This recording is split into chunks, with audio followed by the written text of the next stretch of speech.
So dude, I just picked this up for $75, dude. Dude, I now own part of my childhood. Dude, what do you mean, dude? Okay, you're gonna be amazed. Check this out. Oh! No! No, no, no, no, no, no, no, no, no, no! Well, I'll hang out with you.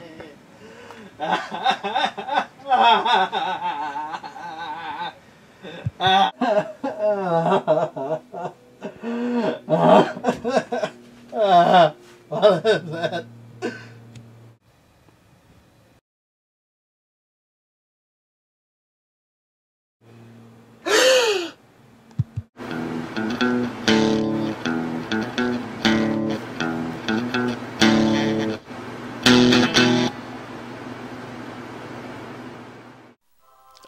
The Simpsons Arcade Game. That game was just another step of freaking out my past childhood. First, online emulators, then emulators on your cell phone. But to imagine that one day I would be playing one of my favorite and first arcade games in my own house. Future, you're so crazy. I haven't played the Simpsons Arcade Game in years, so let's see if this port, or more importantly, this game, still holds up. The Simpsons Arcade Game was released to arcades in America in 1991 by Konami. Konami was also the company that brought us both Teenage Mutant Ninja Turtle games, including Turtles in Time, and a huge double cabinet behemoth that was known as the X-Men Arcade Game. Like the other Konami arcade games, The Simpsons follow a very simple formula. Multiplayer side-scrolling beat-em-up, 2 buttons, jump and attack. Enough said. The combination of easy beat-em-up action and the classic Simpsons humor and charm make this an ideal game for anyone back in the early 90s, kids or adults. The game just brings me back to a better time where arcades were still popular and the Simpsons were still good.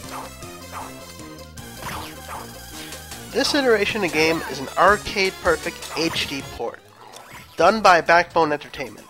Backbone has a great rep when it comes to ports, like the Street Fighter II HD remix and Marvel vs. Capcom 2. They also did the Sega Genesis collections for the Xbox and PlayStation 3. And being arcade perfect, this means that it is exactly like how the arcade cabinet would be.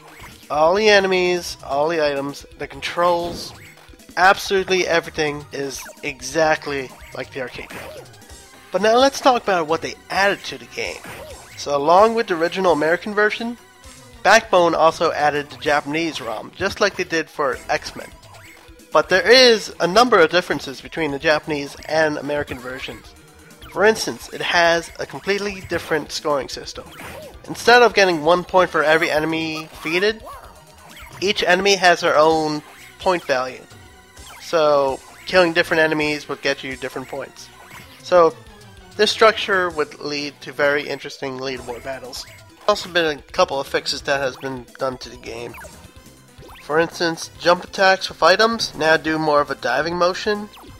Also, when you hit a person with a battering item, they get knocked away, so they changed the physics for that instead of just being knocked down. There's also new weapons too. For instance, you could use the nuke that Mr. Burns uses in the final level. So, that's pretty neat. Of course, a very large component of this version of the game is the online component.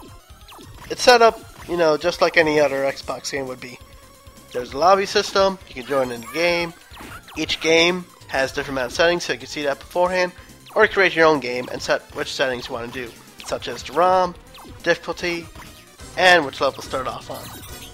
And finally, they added unlockable extras that you could get after you beat the game with every character. This includes a sound test, a music test, seeing early advertisements for it, and also a brief bio for every character in the game. And of course, there is some negatives for the game. The game itself is pretty short. When you're playing by yourself, you can beat the game between half an hour to 45 minutes, depending on what difficulty you're playing. And there's not too much replay value, unless you're playing with friends, or you're doing the Japanese version. Probably the biggest con that I believe that many people would have is the price of the game, which is currently 800 Microsoft points, or $10. I believe that would be a very steep price, so I would recommend waiting for there to be a price drop or a sale if you're going to pick up the game. So let's go through the pros and cons list. The pros: arcade perfect port, online, very cool extras, and Japanese ROM included. The cons: very limited replay value, and a bit of a high price. So ultimately, I'm going to give this game a 4 out of 6.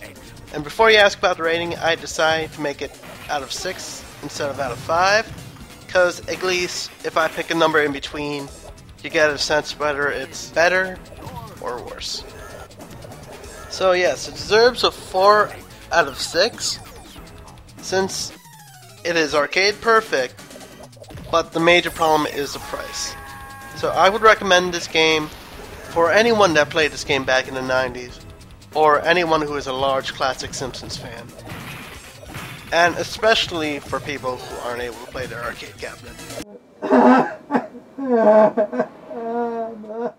Otherwise, I recommend just waiting until there's a sale or a price drop. So with that, this is Steve from NUReviews, signing off.